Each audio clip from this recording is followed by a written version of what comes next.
Hello, everyone. This is my commentary for Saw 4. I'm going to be quiet as. No, I'm not. The Lionsgate logo is playing right now. I actually was recording Saw 3 earlier. I just need to do three more Saw movies. And I was doing my recording for 3. And for whatever reason, I got a phone call in the middle of my recording. And about 17 minutes into the recording, it stopped. And I have no idea. I didn't had no idea. So I'm like talking and talking, and I got through parts of the movie to the part where Lynn and met Jigsaw and Amanda, and then I realized that it stopped recording after 17 minutes. So I was like, okay, well, let me just do the movie later. So now I'm doing 4. Burr, Coles, and Hoffman.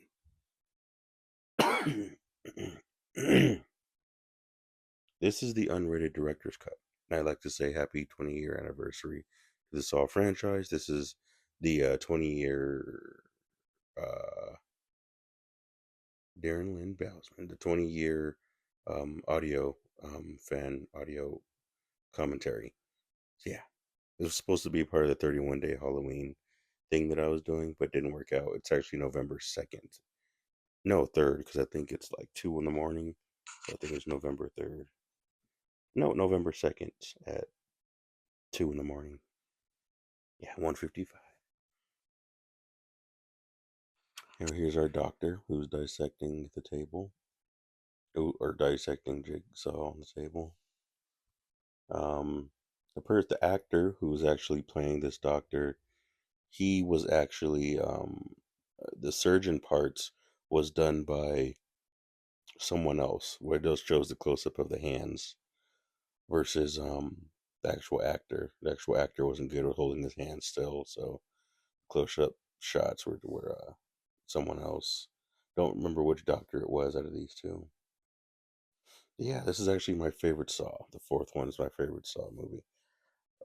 I wouldn't say it was the most memorable. I don't know, because I remember when I first watched this movie in theaters, I was confused, very confused at what happened. And yeah, I really love the filter that they used, the whole gray filter. I remember in the original script for the fourth movie for Saw 4, during this scene, Amanda's body was right next to John. I believe there was one more body as well. And Agent Perez, Agent Strom, Peter, and Eric Hoffman were in the room also during this dissection. However, all of that was cut from the script, and I will. Yeah, but that was in a version of Saw 4 when when Eric Matthews was the main character. There were 3 versions of the script, I believe. I guess technically 4. Goodness, this brain surgery. Oof. Yeah, this gore, this brain part. Oof. It's a bit rough. Yeah, I remember there was the Eric. Goodness, he just flips it back over. I believe. No, no, no, no, no. This is a prosthetic. That's by Francois. Yes, Francois. I think it's actually Francois who's doing the cutting of the body. He was the one who created the fake the prosthetics, the fake bodies for the franchise. And I believe that's actually him whose hands are doing the close up of cutting through John Kramer right now. This is a crazy way of opening up the scene, but it's really showing like, yeah, this dude's dead. He's gone. There is no like resurrection. There's no like he's done. I guess they really wanted to make sure that you knew that. I remember there was some issues with this pop sound when the scalpel. Oof, that little pop sound just gets me every time. What? What's that thingy in there? Get homicide in here. Mark Hoffman. Did I say that this is the unrated director's cut? I need to stress that because there's some cool scenes in here, some cool transition shots. Let me make sure. I'm gonna make sure that this is recording because yeah. So you see the flashback of John swallowing the tape with the wax. I believe that's wax. Sorry. Originally, from what I understand, originally that tape was supposed to be for Eric Matthews before it was changed. Most of the time, with the tape that the actors are listening to, oh, it says "Play Me in Black." Um, I guess referencing that it was John making the tapes versus "Play Me in Red," which means something else.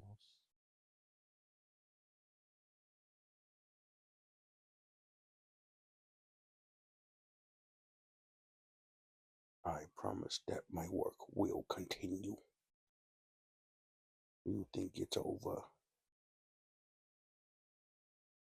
I love that. It's not over. The games have just begun.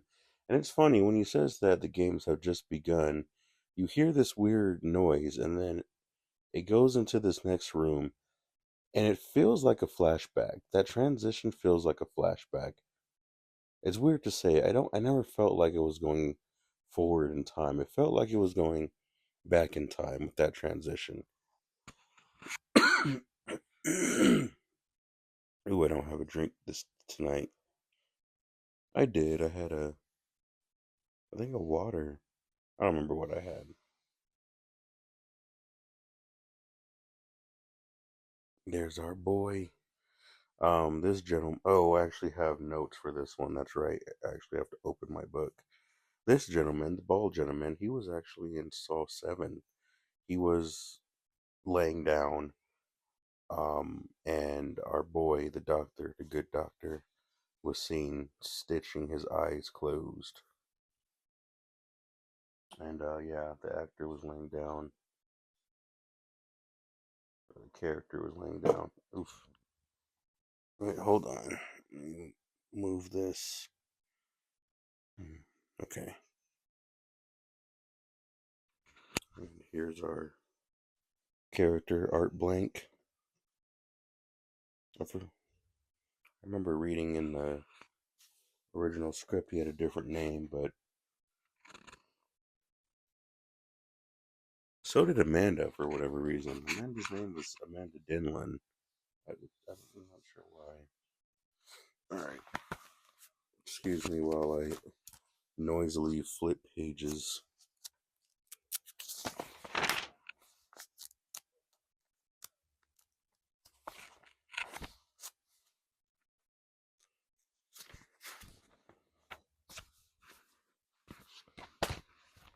There we go. See, our boy Trevor and our boy Art Blank are fighting each other. I remember, what was it? Oh, this was a mausoleum. I remember this mausoleum that they are actually fighting in right now. Ooh, that leg hit. That leg shot. Ouch. Ouch. Ouch. Ouch. Oof. And he pulls it out. Ugh. The blood in this one is crazy. Sorry.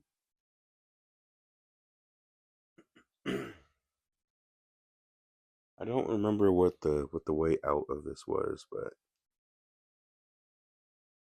the director did say it was something along the lines like they could have cut the stitches or something like that. But yeah, this poor dude didn't have to die like this.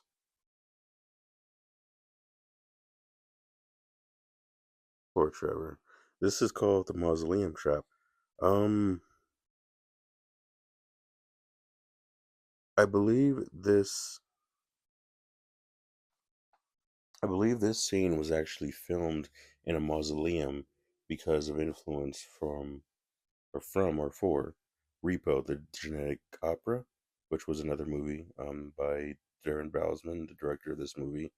So this mausoleum was kind of connected to Repo.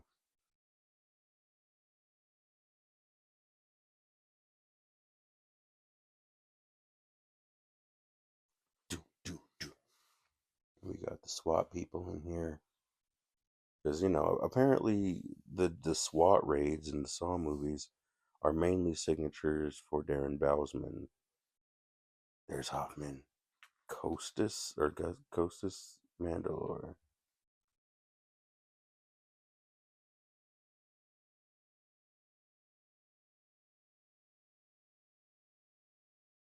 Apparently, there's a scene here. Oh, where it shows. I don't remember the story about that, about Rick taking off his helmet. I think it's because when he was filmed in the third movie, the director was like, I promise not to put you in a helmet. And then the first scene, he's in a helmet. So in this one, he was like, I want to film you taking off the helmet or something like that. And there was a cut where he had a helmet and didn't have it. I remember there was some editing issues with that. And they had to go back and specifically shoot him taking the helmet off. I believe it was for reasons for, because I did you dirty in Saw 3 and made you wear the helmet, I'll make you not wear it in 4. But, like, oh, Carrie! Yeah, I believe,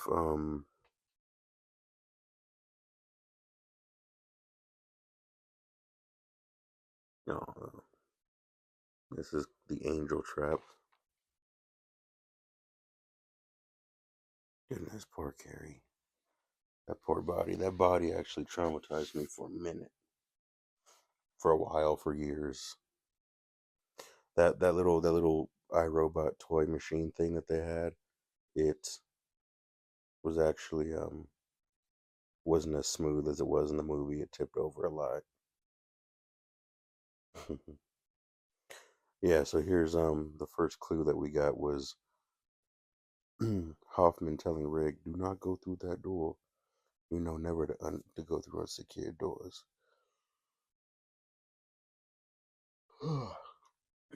You have to forgive me. I had little sleep. It is 2 in the morning, and I actually have to get up in like 5 hours. I know if I have to go to sleep, why am I even doing this commentary so late at night? Because, it should have been done by like the 28th, and it's the 2nd of the next month. I not only missed my 10, 20-year anniversary deadline, but I also missed my Halloween deadline. And I've had so many distractions, invested my time in the wrong people, the wrong circumstances for those who care. I just explain my story as I make these commentaries. That's just what I do. I wonder if that chair squeaking is in these videos. I usually don't check out the audio too much. I kind of skip through them, but yeah, this chair squeaks a lot. There's if anyone's wondering, oh, there's Agent Perez and Peter Thwam. Yeah, something told me to just, come here and do this recording. I'm like, yeah, I'm gonna be tired and have little sleep in the morning anyway, so might as well get one out of the way.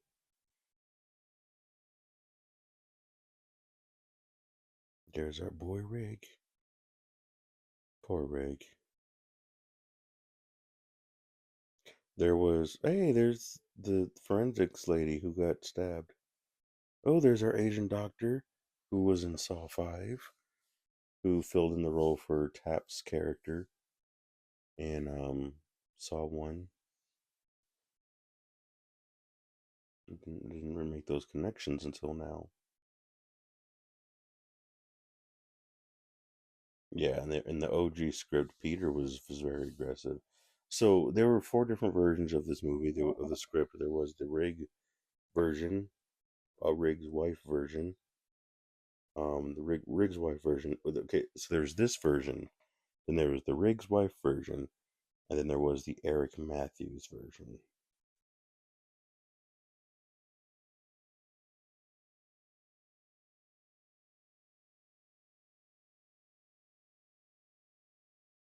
I remember Carrie had speaking lines in the script for four, in the original script for four, the Eric Matthews version.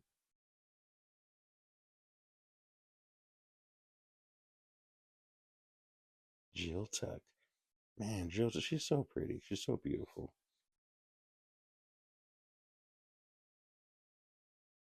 And here's Rig being the obsessive detective, just like Officer Tapp was. So something interesting about about this magazine, Journal of Civil Engineering, these Jigsaw magazines, a picture of Eric Matthews.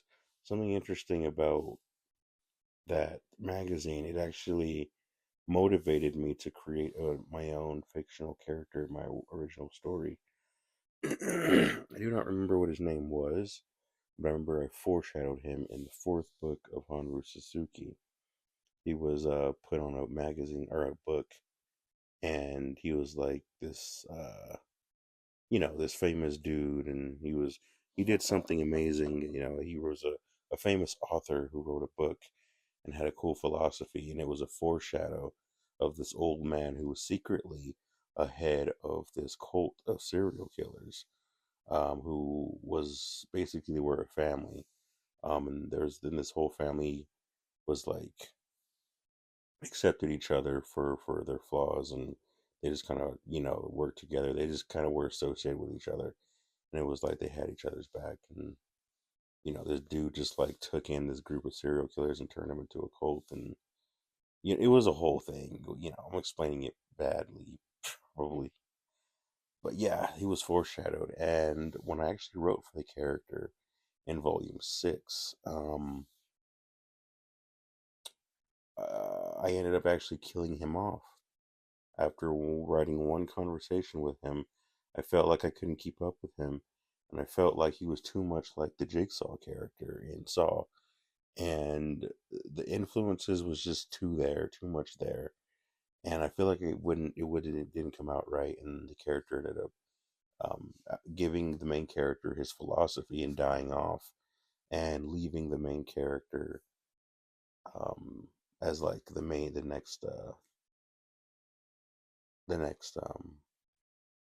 head of the cult, and he left the main character as like, you're the leader of the cult now, and that caused some problems later on. But yeah, anyway, back to the movie, and here's Rig letting his wife go. Originally, his wife was actually the one that Eric, no, that Rig had to save. In the Eric Matthews script, Eric Matthews had to save his wife Gloria. Eric Matthews had the tests that Rig had in this one. In the original script, Eric Matthews had to go to different locations and go to different people and save them, or not save them actually, and move on to save his wife Gloria after they were going through a divorce, and he was very angry with her. And then, after being angry and yelling at her, he had to go save her.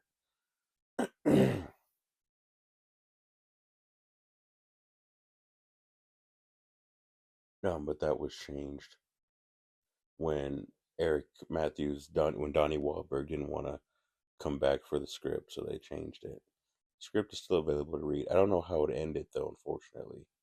So I do apologize. Oh, there's a transition shot of our boy Lyric taking his shirt off. Lyric actually wrote a rap song, I believe.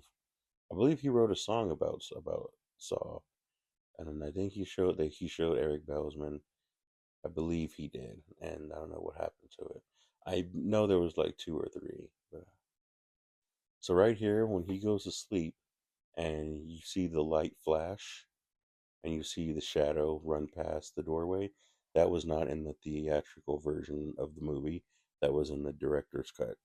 So if you see a flash in the hallway and you see someone run past the doorway, then you're watching the director's cut. If not, then you're watching the whack version. The whack version. Look at him just Michael Baying it up right now. Don't worry, take your shirt off, show your body. It'll get you some. It'll get you some attention for future directors. It'll help your career, man.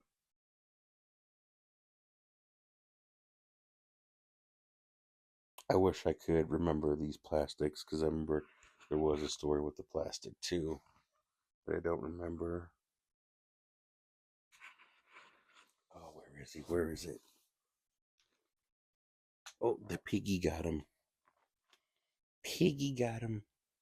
Now here's Mark Hoffman writing the letter to Amanda. I know. I know what you did last summer. And then when he gets on the phone, you see the pig mask in the back. And I'm thinking that Hoffman got kidnapped when really it was just the decoration.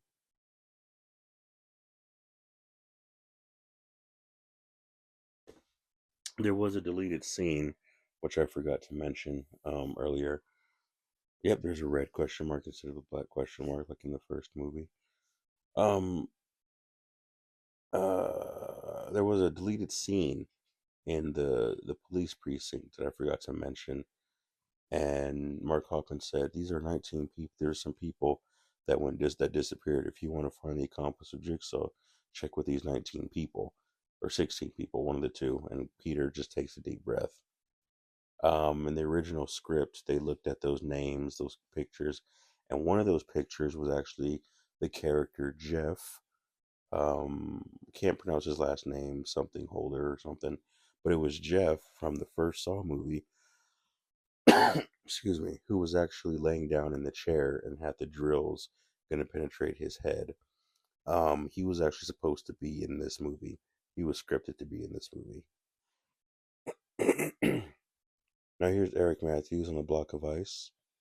Originally, it was Gloria. It was Eric Matthews' wife, but then it changed in the second version to Riggs' wife, and then it changed from Riggs' wife to Eric Matthews.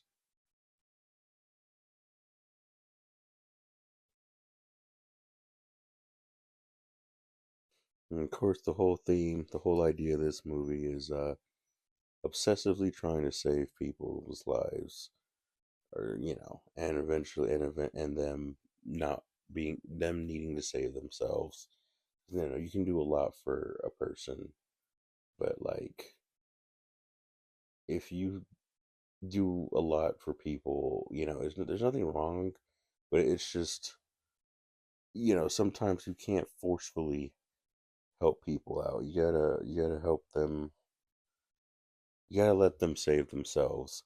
Unfortunately, the symbolism of Rig being that character of forcefully saving people and not allowing people to save themselves goes against the philosophy of the entity of Jigsaw, not John Kramer, but the entity of Jigsaw itself.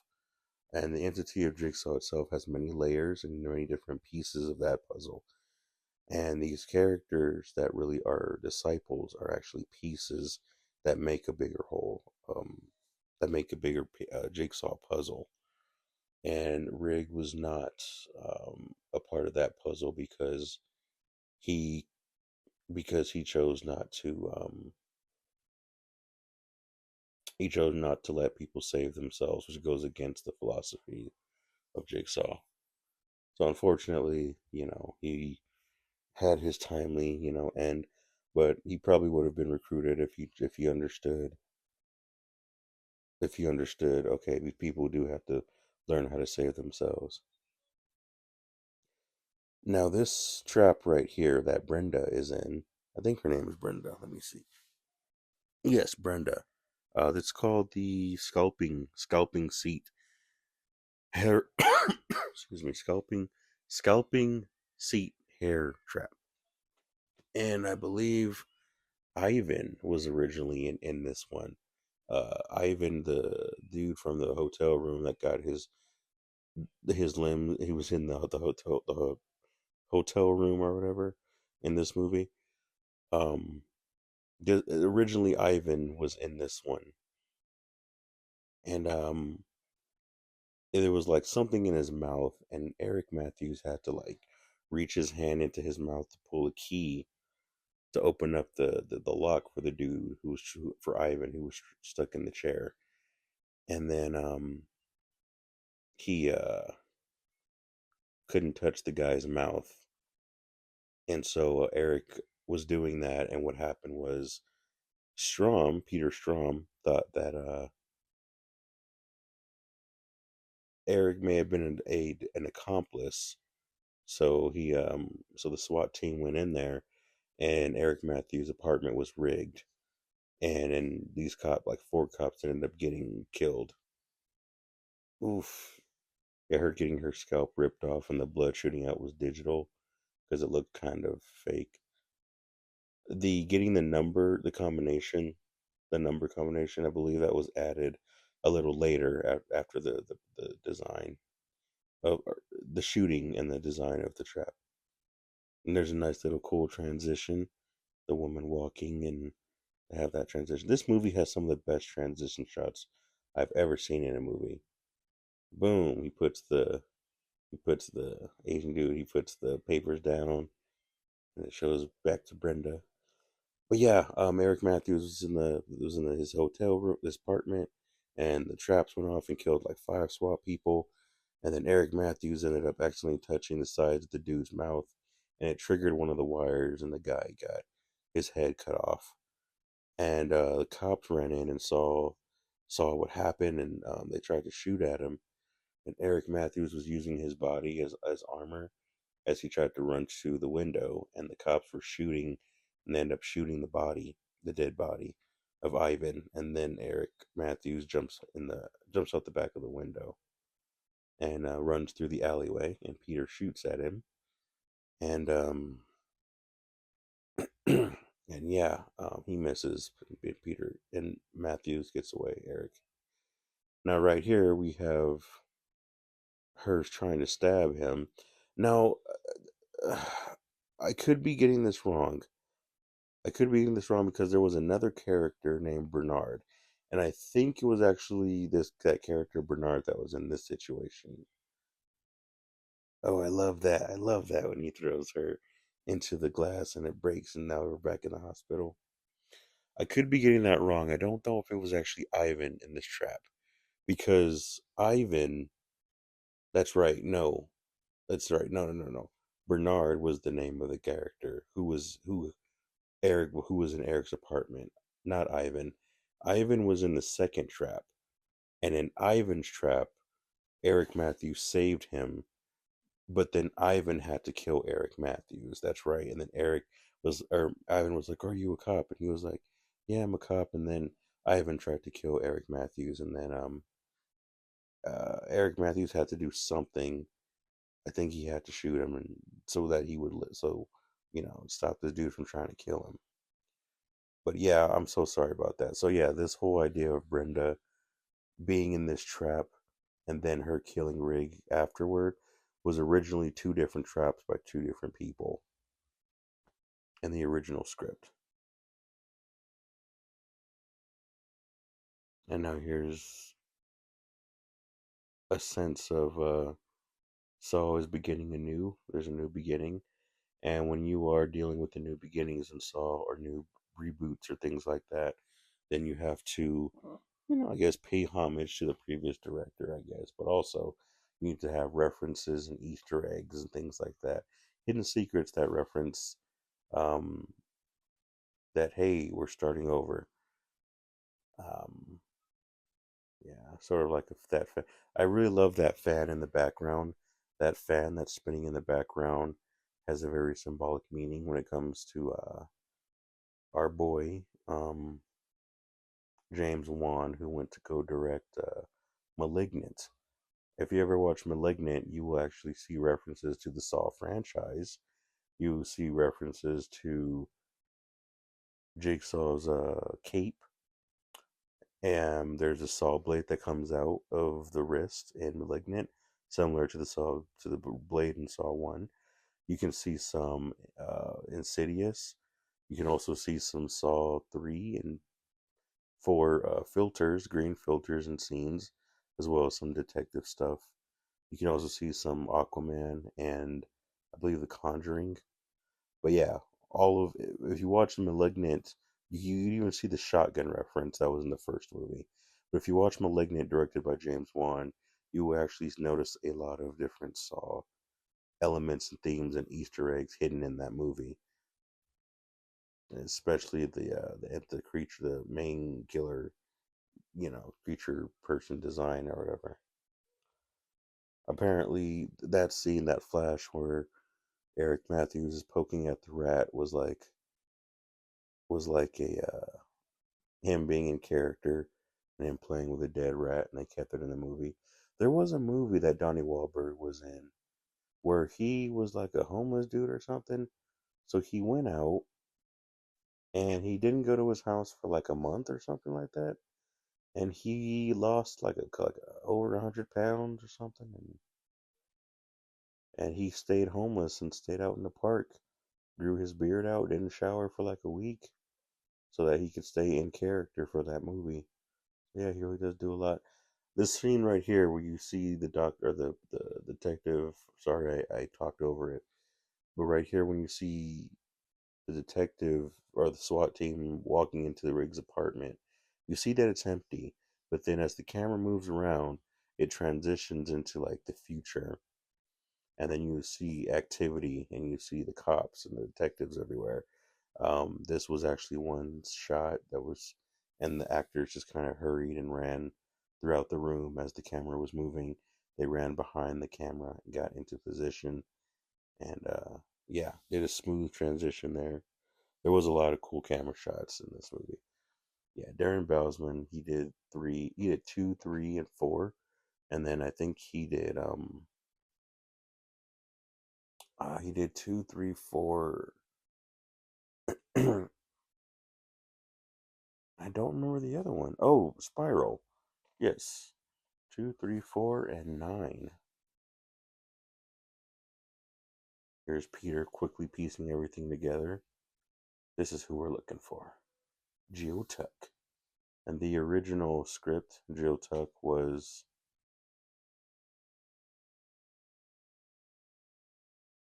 in the original script they actually was one of the last scenes I read.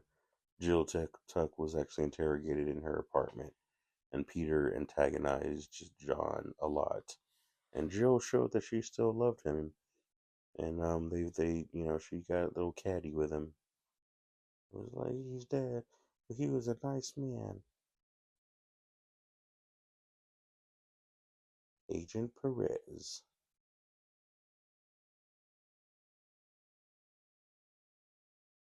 I love the good cop, bad cop thing. Sorry, make sure I'm recording. Good, still recording. Paranoid now. I'm gonna listen for a few seconds of the dialogue. The, t- the tiredness is hitting me pretty bad right now. I was actually falling asleep when I did the commentary for Jigsaw, so I'm just kind of debating: should I redo Jigsaw? I had no idea what to say. I didn't know what to say about Jigsaw. Final test. Final test. Interesting. The word final test is written on this door right here, but it was also the name of the song, the Zepp song in Saw 3. The first one was Hello Zepp, the second one was Hello Eric, and the third one was called Final Test. And the fourth one in this one is called Let Go. So these shots of Mark Wahlberg, I'm sorry, Donnie Wahlberg, Eric Matthews was done very in close succession with each other because they had limited time of how much they could actually film with this actor with excuse me with Donnie Wahlberg. So a lot of these scenes have also been shot with body doubles because they couldn't afford to have him for too long. And yeah, I guess he really does not want to come back to the franchise. And now we enter Ivan and this dude.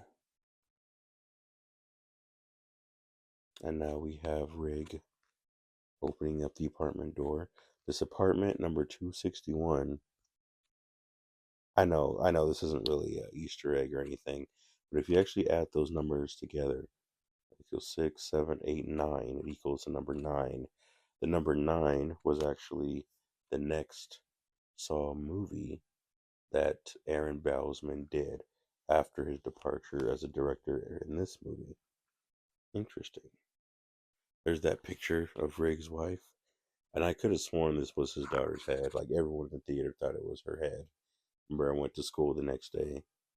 I was like, "Oh, it was her head." It's like, nope, it was the piggy. It was the piggy.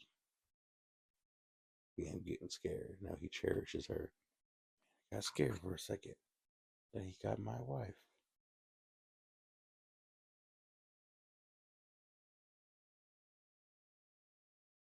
You must feel what I feel. Poking the senses.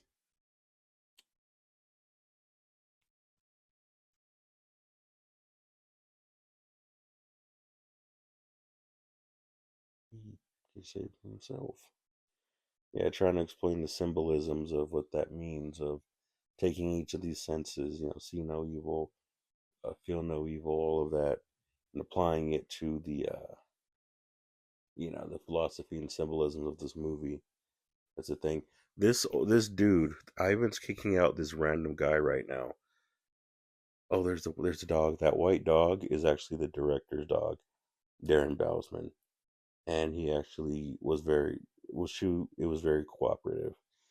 And went to Rig very early on. That's the director's dog. This man that Ivan just threw out of the hotel room, he was originally supposed to have a bigger role in the movie and did not get it. But also, he was supposed to be the person who was supposed to be put in the glass box trap. The glass box that Hoffman was in Saw 5, and it went down into the floor and the walls crushed. That glass box was meant for that dude. But because of script changes and all that stuff, um, it never happened. But that's who that glass box was for. And the trap was that he had to get a key, and there was an intense wind blowing, and the intense wind was blowing the glass, and the glass was shooting around everywhere, and the dude had to like get the key as fast as he could through all this flying glass, and then grab the key and then use the key to open him to get himself out before the glass cut him too badly. That was the original function of that trap. Also, the hallway where we see Rig kidnapping Ivan, that whole sequence never wasn't in the theatrical version. I remember that.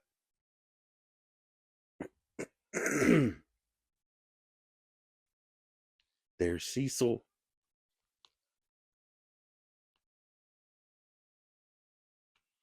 Ooh, that dude that just slapped Cecil across the face. That was the dude from Saw 2 that got his eyes shot out and with the gun when they put the key in the door and that gun shot that dude in the eye. That was him. If you look carefully, there's a shadow figure in the back of this young person. That person's name was Derek. He had a bigger role in this movie.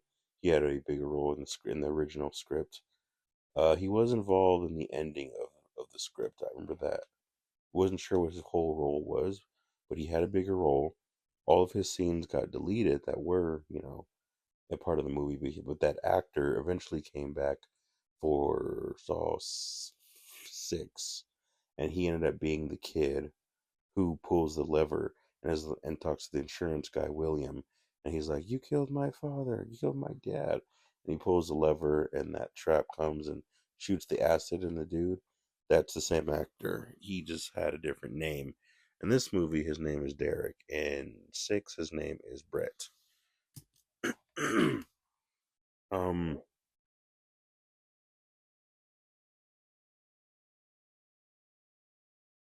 yeah. Also, when when Daniel Rigg goes and grabs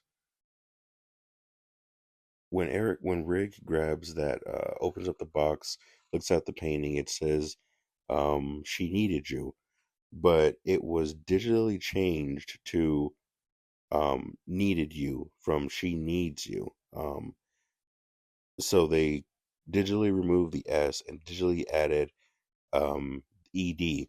If you look very closely, it's spelled NEED, and then ED is actually copied and pasted digitally, and they're written the exact same way, by corner to corner, showing you that it was actually digital, copy and paste of ED from need, and then copied and pasted to create the word needed. In case anyone cares, there's Jigsaw using his intimate skills and abilities to create a crib to show that his skills were not meant for malicious reasons, but for good reasons, and they were always meant for good reasons, And it wasn't that he was just bad. Anyway, also, now Rig is pacing back and forth, talking to Ivan. Also, in that hospital scene,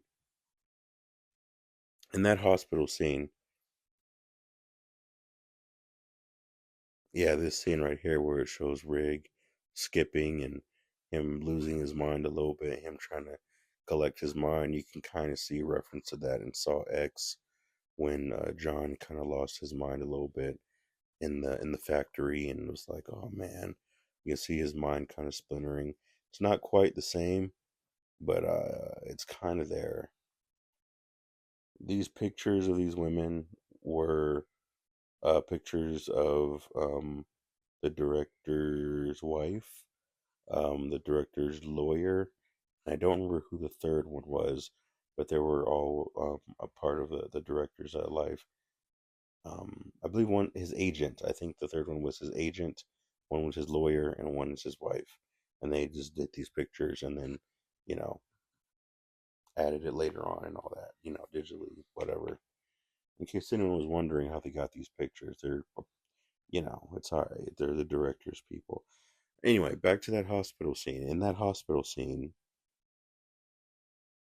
I'm not going to actually explain why they cast this man to be Ivan because I think the director actually explicitly explained why, but I don't want to repeat that. It was a little mean. Anyway, back to the hospital scene. In the hospital scene, the character actors that were in the background of that hospital scene were actually actors from previous movies. There was Troy, the dude who had the chains in his body and had to rip them out in that classroom before the bomb went off. And then there was Derek, and then there was Donnie.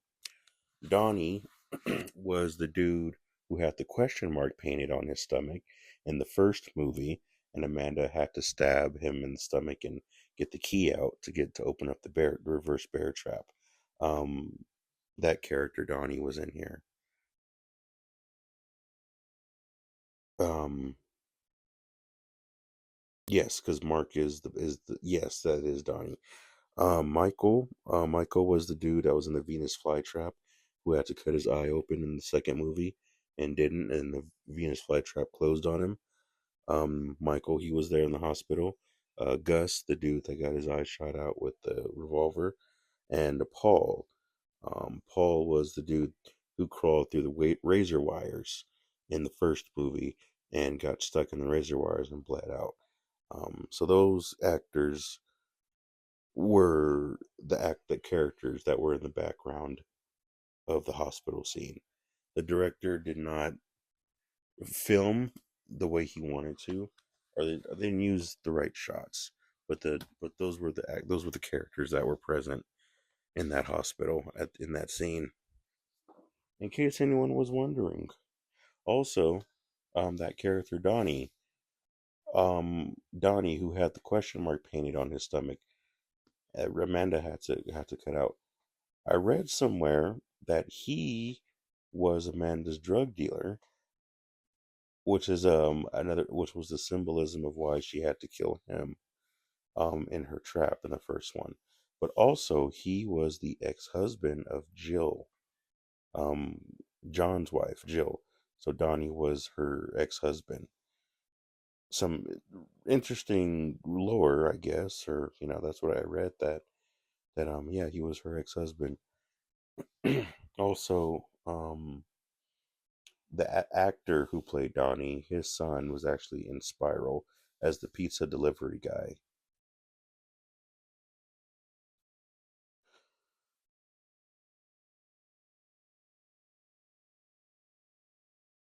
Come on, Ivan. Nope, he didn't do it. And Ivan got all his body parts ripped off very viciously. And yeah, there was become the teacher and save a life. Go back to where it all began. What does that mean? What does that mean?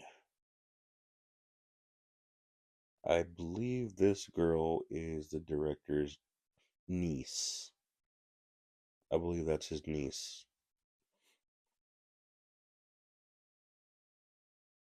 Um, Something interesting that I always instinctively knew, but I don't know how I knew.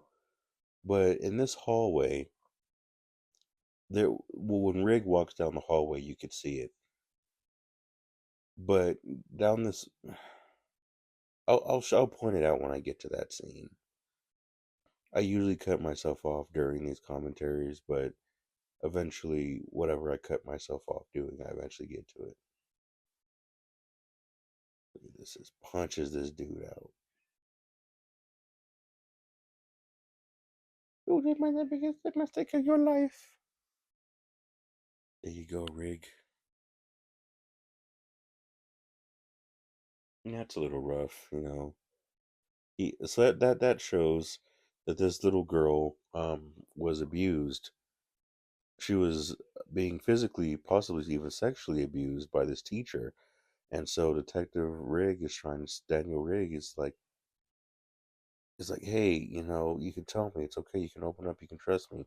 And she looks over at the dude, at her attacker, and yep, there's Mark, and there is sorry, leaving the hospital right now. There's yeah, there's yeah. And here is Addison. Addison was the hooker, was the girl who got her arm stuck in the box, the glass box, saw too, and got her wrists cut, trying to get the antidote. This is her from Saw 2. Um, Now, of course, in this scene, you see Cecil rushing in to get some drugs. Before the scene, who it was Amanda who actually lustfully tempted. It was Amanda who lustfully tempted Cecil into going back after hours to get the drugs from the facility. So, Cecil rushed in here with the knife. Cecil rushed in here with the knife to get the drugs for Amanda, basically. So yeah, if it wasn't for Amanda, he wouldn't, have done this. Which the symbolism of that is explored in Jigsaw, which is this idea of people who actually create these cycles of chaos that affect other people, that create chain reactions that create death or that cause the innocent to get hurt, just like how John Kramer's son just got hurt right now, unfortunately. Jigsaw, the movie Jigsaw, explained the birth of the Jigsaw entity within John Kramer's mind, and the detective Halloran actually represented this idea, this feeling right here, this whole idea that here's the black cop from the black nurse from Saw 3 who talked to Lynn. She came back to make her role. But Halloran was represented this idea that you are a source of evil and you unleash evil onto other people to allow them to do other evil things. And Amanda did that to Cecil, and Cecil did that to Gideon. So that entity that really had Amanda actually manifested in Halloran's character Detective Halloran's character in the Jigsaw movie. And the idea of Halloran's test was the fact of representing the source of evil being unleashed into the world, and Jigsaw, the entity, existing as a way of speaking for the dead and speaking for innocent individuals who get hurt by these individuals who cause domino effects that hurt other people. It's a huge twisted philosophy, but the idea of how Cecil killed Gideon exists in the dynamic of Logan and Halloran in the Jigsaw movie. And that's why Jigsaw is called Jigsaw, because it is the philosophies and the birth and the viewpoint of the entity of Jigsaw seen through the eyes of John Kramer. And here's another one of my favorite transitions when John gets up, the watch stops, and he's like, or the clock stops, and he throws the watch. He was obsessed with time, an eternity of time, but now in this moment that he's broken and he's lost his child, he becomes fractured. Once you become fractured, you get stuck in time. Once a piece of your soul gets stuck in time, that's usually where trauma comes from. When a piece of the soul gets stuck in a moment, and once it's stuck there, us as individuals existing in a physical field of the world, we end up experiencing the symptoms of where a piece of our soul is stuck in. And we translate it as trauma or PTSD. And really, it's a piece of our spirit or a piece of our soul that's actually lost in a cracked or broken fabric of time, which was caused by pain, and a pain splintering, what was once good or pure or innocent within us. So that is another reason why time was a big theme in this movie, and the whole idea of time stopping and the clock stopping and the clock's breaking as John grabs the bar and breaks it. It's because yeah, that's what that represents. The clocks. I'm sorry, I'm talking over everything.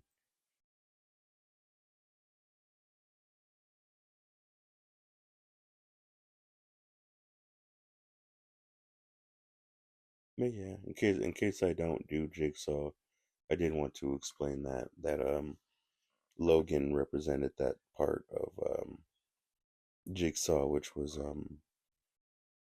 speaking for those who are unable to speak for themselves, or speaking for those who've gotten hurt, for those innocent that have gotten hurt because of the misdeeds of other people. And yeah, those innocents who were victims, that's where Logan comes in at as the translator, the echo of the voice. I know it's complicated, but it wouldn't be Twisted Pictures if it wasn't twisted. You know what I mean? It's going to be complicated. Now we have Art Blank. There was a scene that I missed. I forgot what I was going to say about it. Now here's Art Blank. This was the dude that was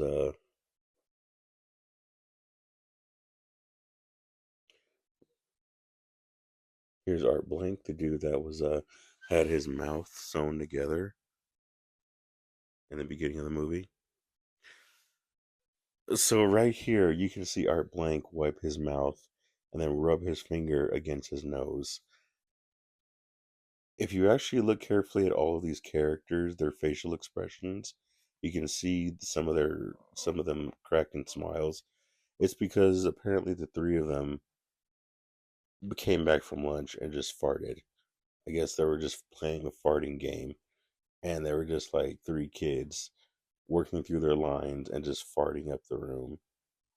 And the director was having a hard time trying to direct that scene because they were just smiling and cracking smiles and farting and laughing throughout that scene. And if you look carefully, you can still see them smirking and smiling in certain scenes.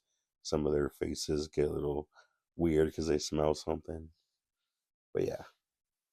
So also this scene right here of Art Blank, this character was originally Jeff from the first movie. Okay, right here, Rig is at the school where it shows that yellow tape, that yellow X.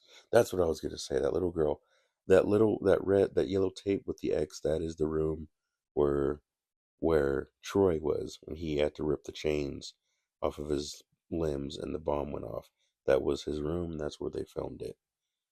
Um, yeah, I was gonna say that little girl was abused physically, possibly sexually, and she looks up and her attacker's like, shh, don't say anything. That was this idea that Rig had to face, where it was he knows that this little girl is being abused and he wants to save her, but unless the little girl finds the courage to ask for help and tell the truth and to confess that this dude is hurting this little girl physically and possibly sexually, unless she opens up and explains that this man is touching her inappropriately, then there's nothing that he can do unless she's ready to find that strength within herself to let that go. Even by some way, if he forcefully did it, it just causes more problems. But by trying to forcefully do it, even if he did, she as a little girl, as an individual, may not have been ready to move on, and she may have fallen into another abusive cycle. Is it until she herself is ready to move on and to find the courage to stand up to that kind of a bully, that she can actually be free within herself. Otherwise, she'll continue to, be a victim of that kind of abuse. And yeah, in the first movie, when John got into his car accident and he crashed, he pulled out that spike from his gut and said, the human body is very resilient, and this is what began my work. Um, these spikes represent that scene where he had his car accident. Um, Almost every trap that every character has gone through is a reflection of a sin that they've gone through, but it is also a reflection of what John has gone through or what he goes through. So this the what John felt in that car accident is what this woman is doing, and it is her purging herself of anyway, yes, proving resilience.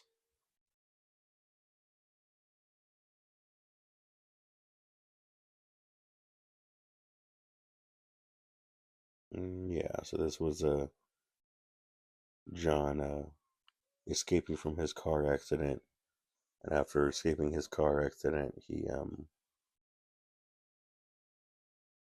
yeah, save as I save. This is one of the most intimate traps that John has made. Um, because yeah, when he was in his car accident, he saved himself. No one saved him. I would love to see a Saw movie that explained what he did.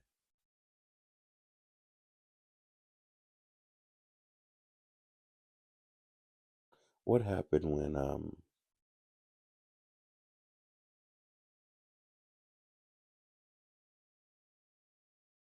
I'd love to see a Saw movie that shows what happened right after the car accident, where John Kramer went, who found him on the side of the road, how he got to the hospital.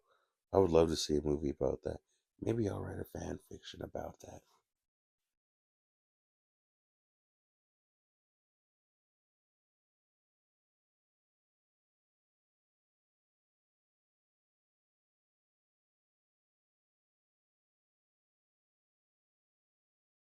It's just off the map. Who did this to you?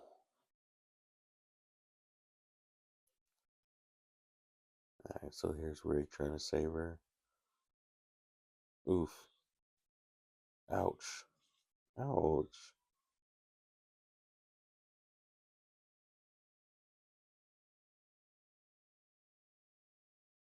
I remember that was a fight.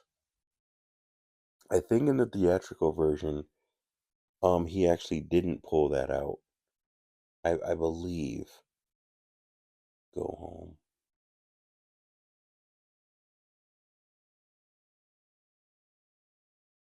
Um, because he throws the coat over her and says, "You got to save yourself," and then he walks off.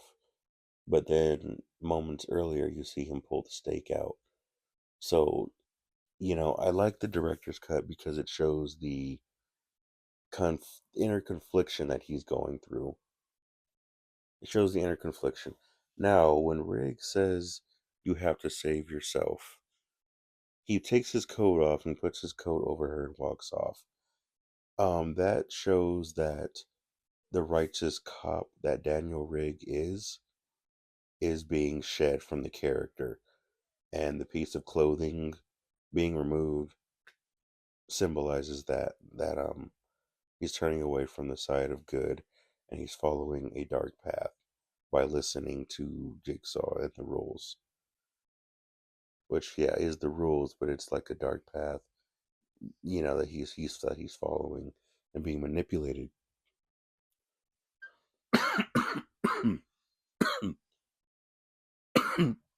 Sorry. So yeah, that was a symbolism of him taking his coat off. In this scene, there was originally a pendulum that sorry, there was a pendulum that swung and stabbed this poor forensic lady in the face and killed her. But all we got was an arrow. The pendulum was used in the fifth one to kill Seth Baxter.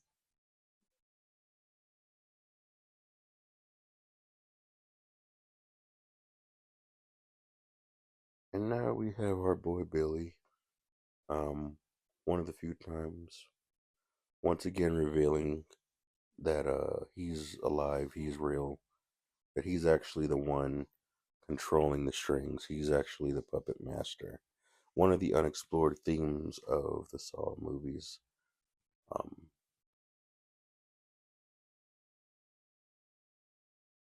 Um, that yeah, is Billy the puppet actually alive?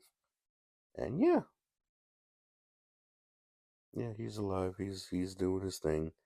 He knows what he's doing, but no supernatural or paranormal stuff allowed in this movie. But he is. It's like I said, there have been scenes when his face has changed, when his head has turned by himself, when he's done involuntary, where he's done voluntary movements.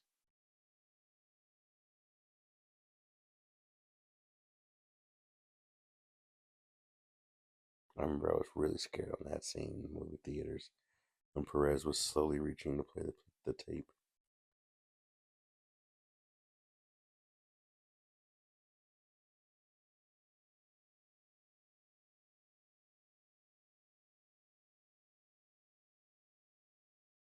But no, he whispers something, and now you see his eyes turn.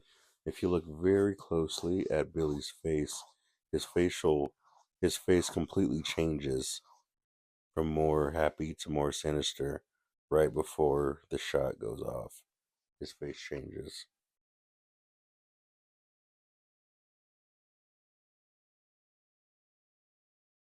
Oh, this is when Perez dies.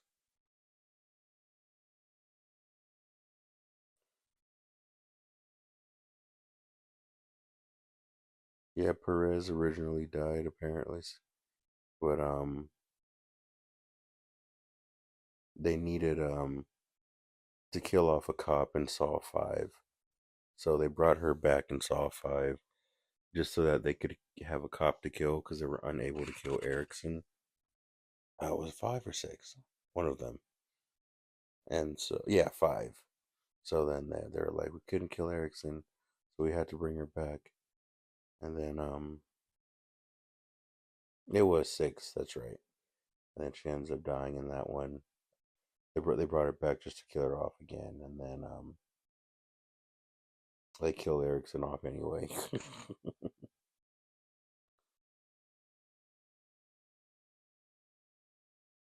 Oh no! Come on, Matt Eric. I remember there was heaters in the original script when Eric Matthews was the one trying to save his wife from the ice blocks. There was a heater. There were heaters that were melting the ice. So his test was that he had to not waste time trying to save people. He had to hurry and get to his wife. But he was always trying to save these people, and he kept wasting time to do it as the heaters continued to melt. Yeah, yeah, yeah. This is what I was also gonna say is this character Art Blink who has the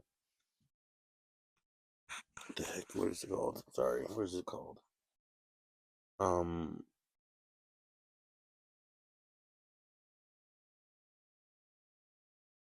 the spine cutters.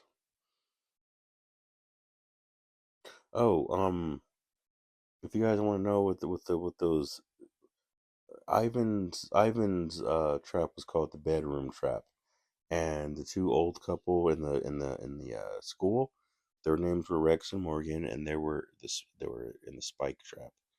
I forgot to mention that. um, but the spine cutters, yeah, that was originally Jeff, the dude from the first movie, who was stuck in the chair and had the drills going toward his head. I loved Peter. I thought Peter was an amazing character to add into the franchise. And Jill. You said, "What's with the doll?"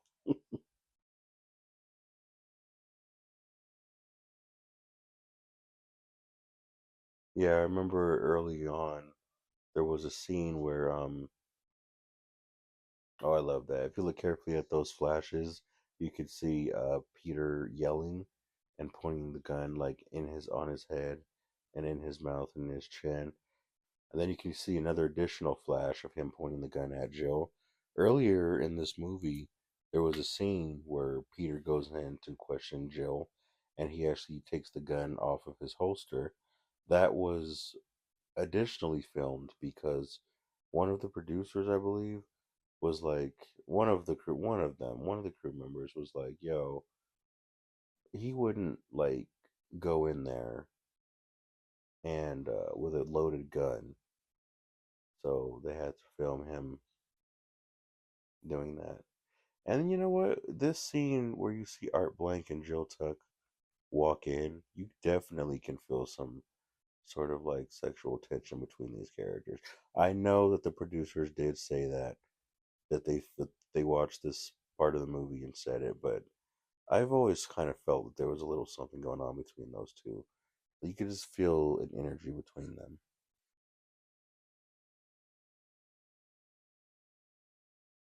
Sorry, between Art Blank and Jill Tuck. Art Blank and Jill Tuck, sorry. Here's our boy Jigsaw. And when he says, "Get out of here," did you hear what I said?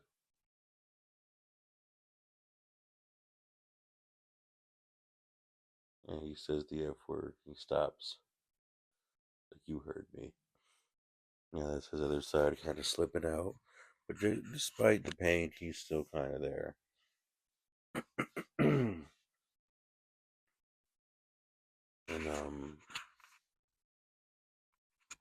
oh, and Joe leaves without a hug. There's the prototype Billy doll, prototype Billy puppet. Oh, the only way he can really feel close,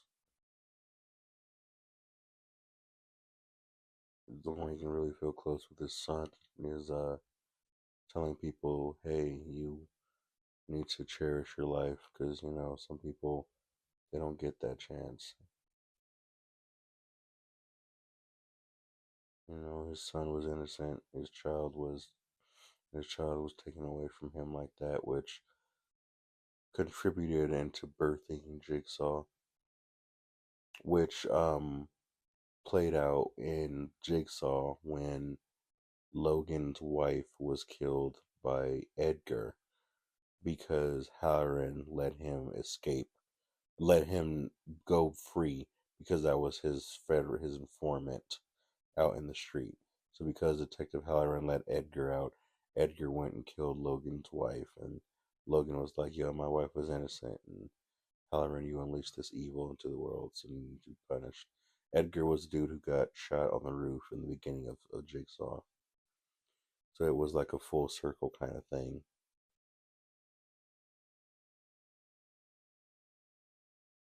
And here we are going back in time. Going, oh, wait, I gotta hear this, I gotta hear this. I love this song.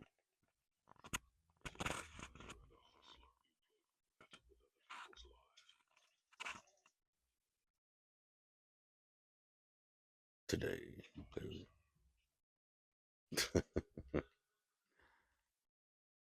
There's the glass box. Glass box that was gonna, be the wind and the glass and the key. Now we're here at the pig. I always check my videos at my recordings at 111. It's never on purpose, but in Saw 3 there was a deleted scene where John went to the grave of his deceased son and put a Buddha statue on the grave. And there was also a Buddha statue in Saw 3 next to his bedside when Lynn was doing taking care of him in Saw 3. Um, this is the festival where he got, the Buddha mask, the Buddha little doll. There's the pig. Um, Chinese New Year. I'm sorry, what they were celebrating. I don't exactly remember the holiday. I want to say Chinese New Year, but that year was the year of the pig.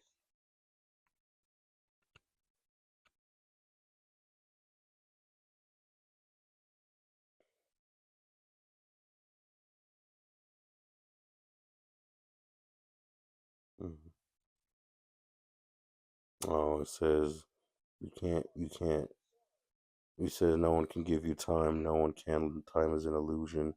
Whereas before he loved time and was obsessed with it. He was obsessed with the sands of time. And now that he's lost in time, now that he's fractured in it, now he's like time doesn't exist.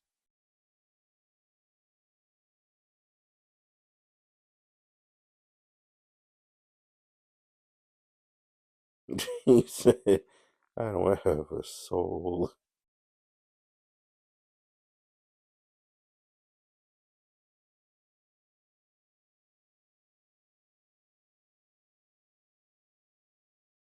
Hmm.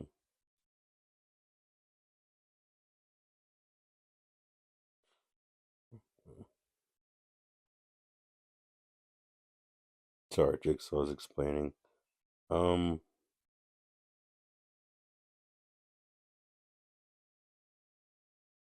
yeah, the Chinese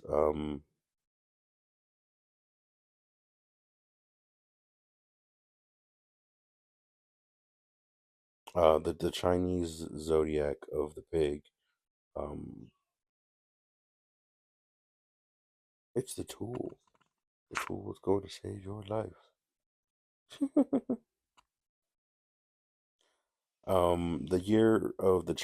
The Chinese year of the pig represents innocence and joy and happiness. And that's what the pig represents. It also, pigs are empathetic animals. Also, it also represents empathy. So yeah, the whole grabbing the pig mask and was like his poor son.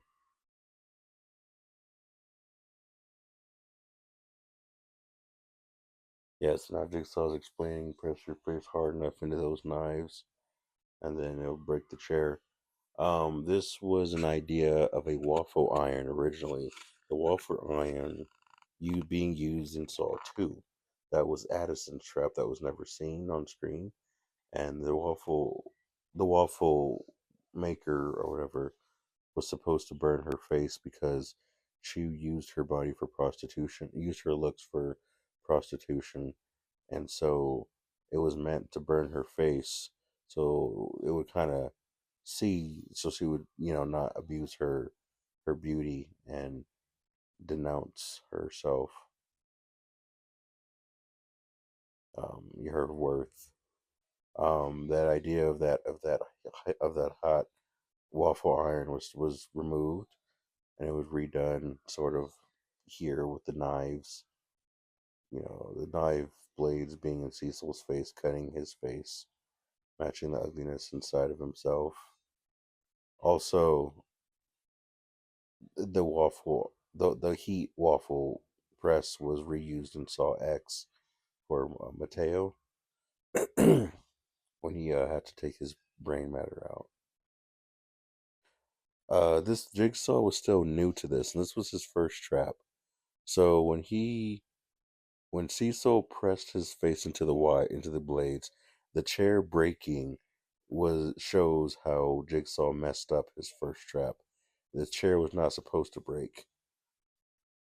The chair was not supposed to break, and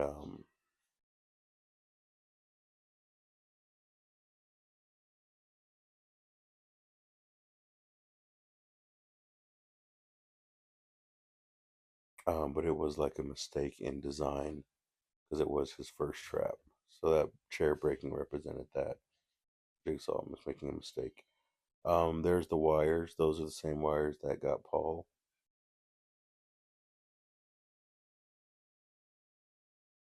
And yeah, those were the wires that killed Paul, symbolizing one of the first deaths in the Saw franchise was the wires that Paul was in. There it is, the glass box. Um, which Saw was it? It was, yes, Anna and Jigsaw. Anna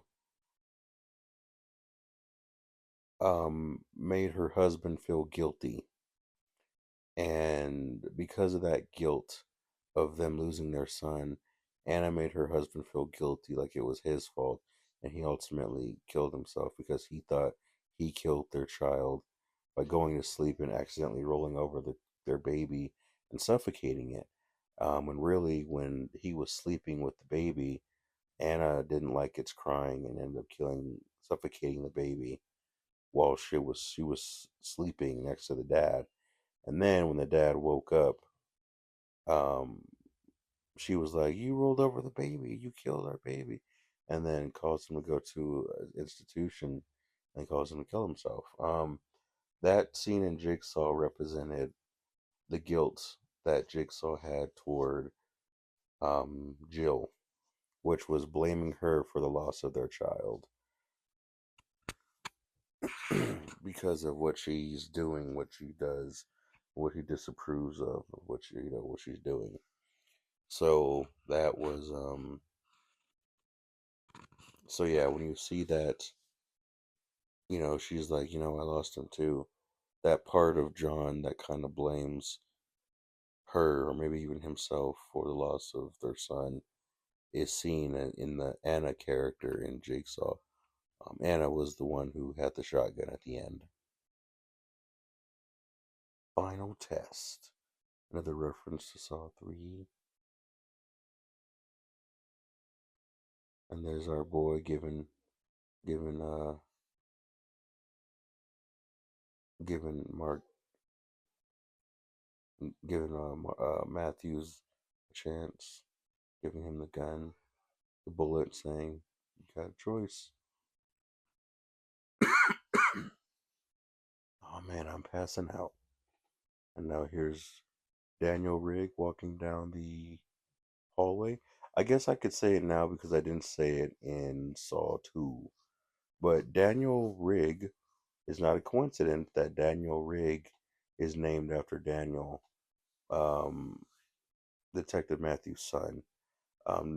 Daniel was named after Rigg, um, Eric Matthews' partner, and on law enforcement. So yeah, Daniel was named after Detective Rigg.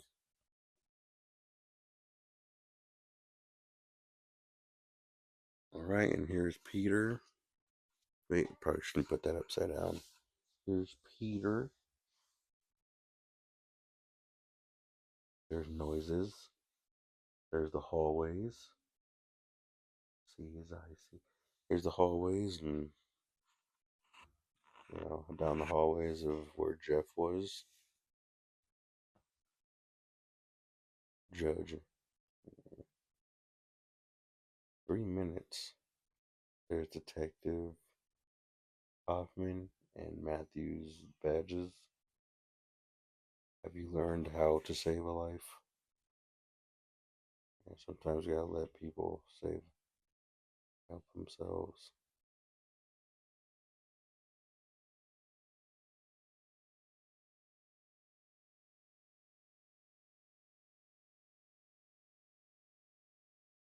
There's that's the family tag.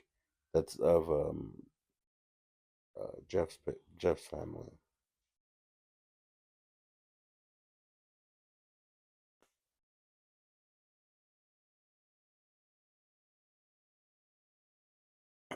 And there's the spine cutters.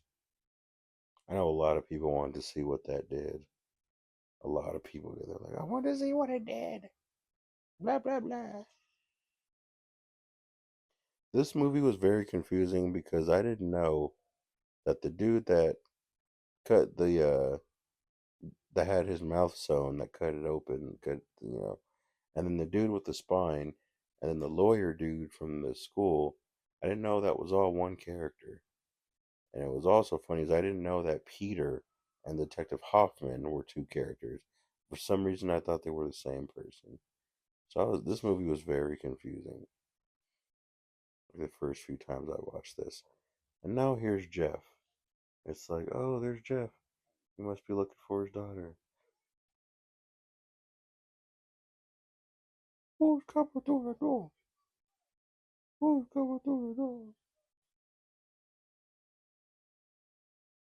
And this original ending, um, I guess I can talk about it. Oh, there's Jeff.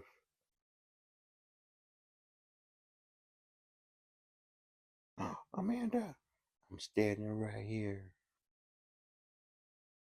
Lynn?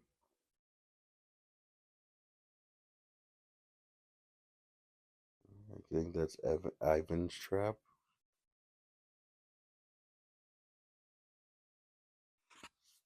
And make sure I'm still recording.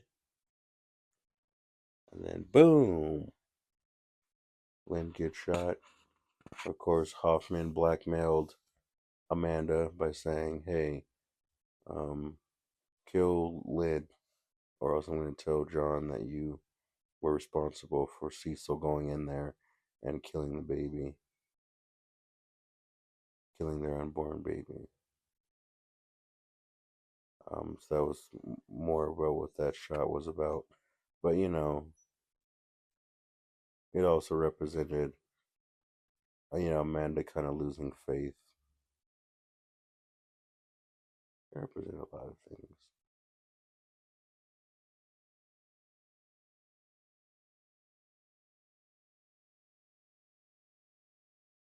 I forgive you. Now the door closes. Here's Rick. So yeah, of course, in this original ending, Rick didn't go through the door, and he understood, and he walked off. But it was Peter who accidentally shot him and killed him. And man, I was so mad when Eric Matthews got hit with that ice. I was so mad, and he died. I was like, man. That was my boy in the second one. And then the third one, he was weird, and I was like, "Where's Matthews?" I waited 2 years. I waited 2 years, which felt like forever at the time because I was still a child. I was still in middle school. So then once I finally got to see Eric Matthews, I was so happy throughout this whole movie. And when they killed him off, I was like, ah.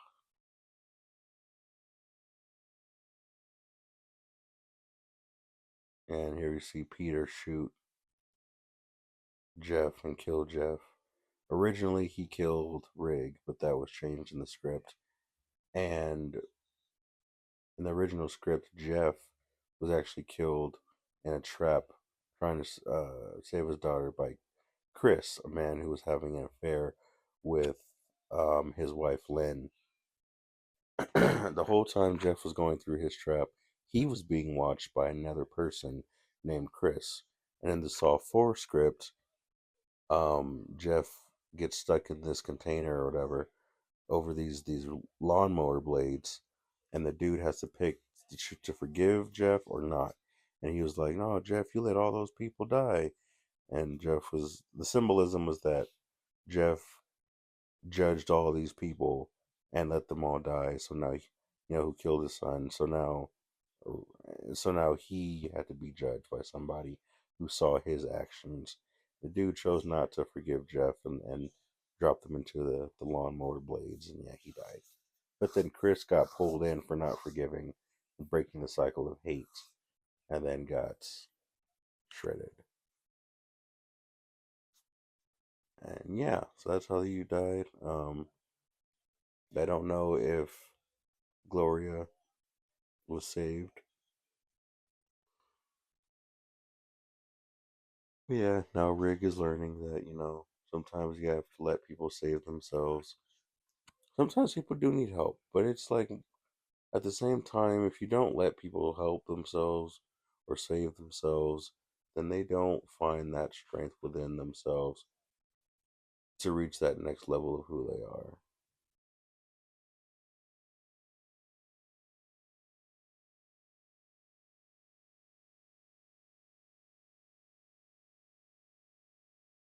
Hmm. And of course, we all know Hoffman was named after, Mark Hoffman was named after Greg Hoffman, the late Greg Hoffman, who was a part of the franchise, who was a producer of the franchise, and said he's always wanted there to be four movies.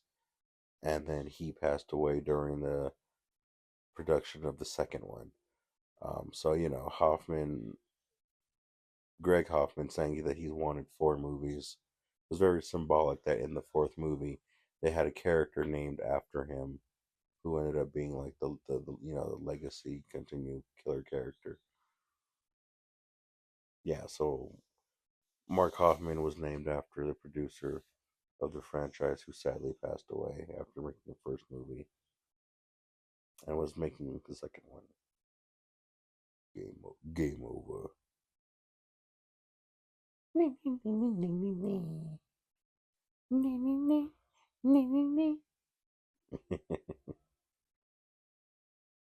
Sorry if I missed anything.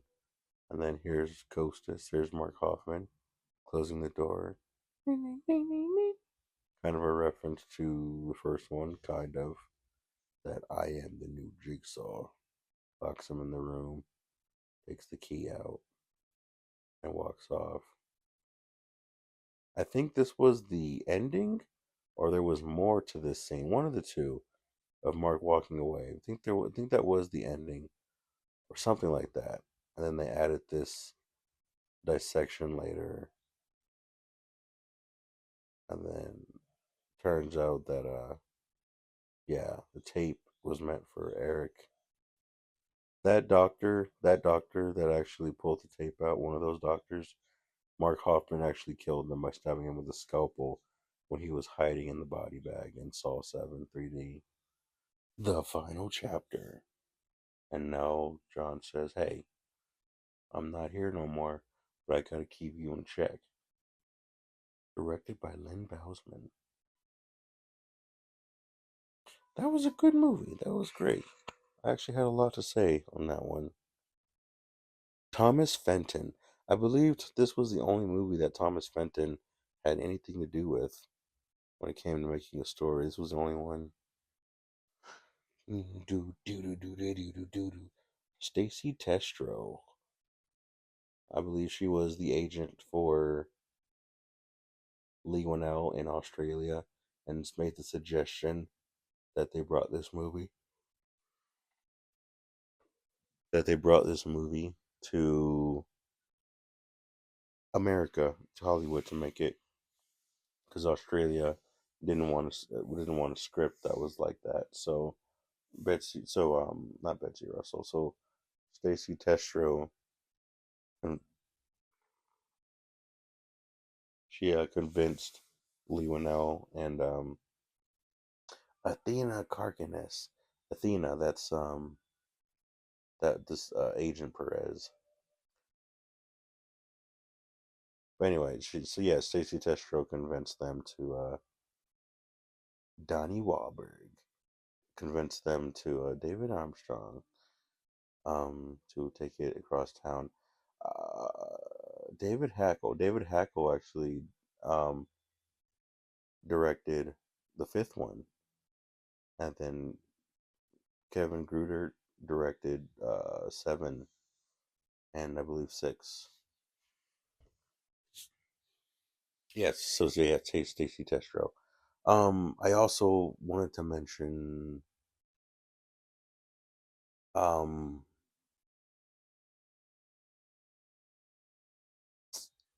dang it. Oh yes, I wanted to mention Donnie Wahlberg. I didn't mention this in my Saw 2 commentary, so I was like, oh, I'll just mention this in the fourth one, and I almost forgot, but I remember now. The actor Lyric, who played Detective Rig in this one, he around this time, I believe, or was it 2000? A gap, 2004 or 2007. He was an actor in this movie called Four Brothers. Four Brothers was directed by the great late John Singleton,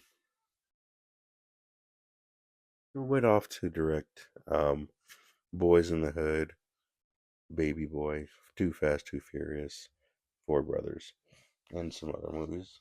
Um, Lyric was actually in that movie, Four Brothers, that was directed by John Singleton. And Donnie Wahlberg, who played Eric Matthews in this movie, his brother, Mark Wahlberg, was also in that movie, Four Brothers. So Lyric actually acted with two Wahlberg brothers around the same time, Donnie and Mark.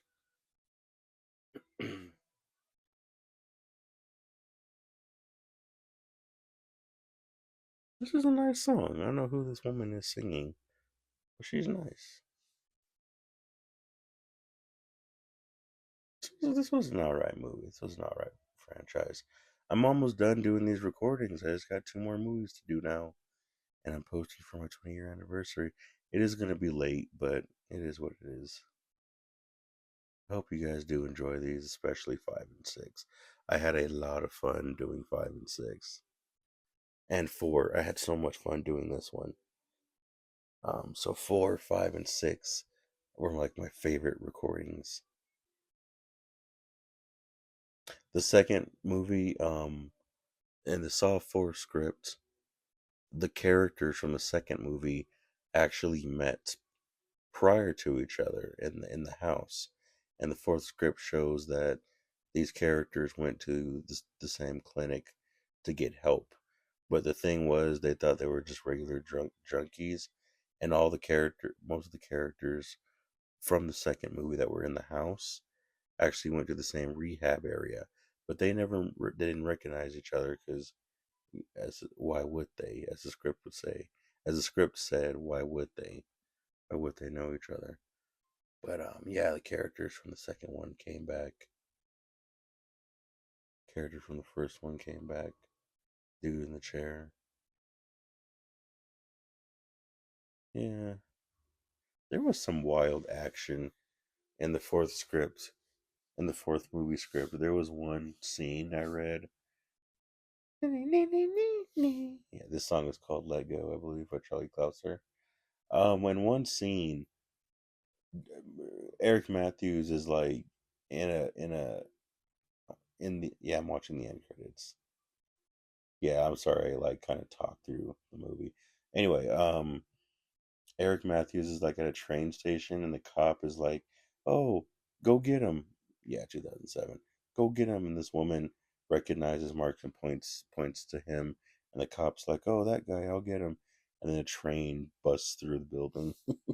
Thank you for listening to my commentary. Have a great day.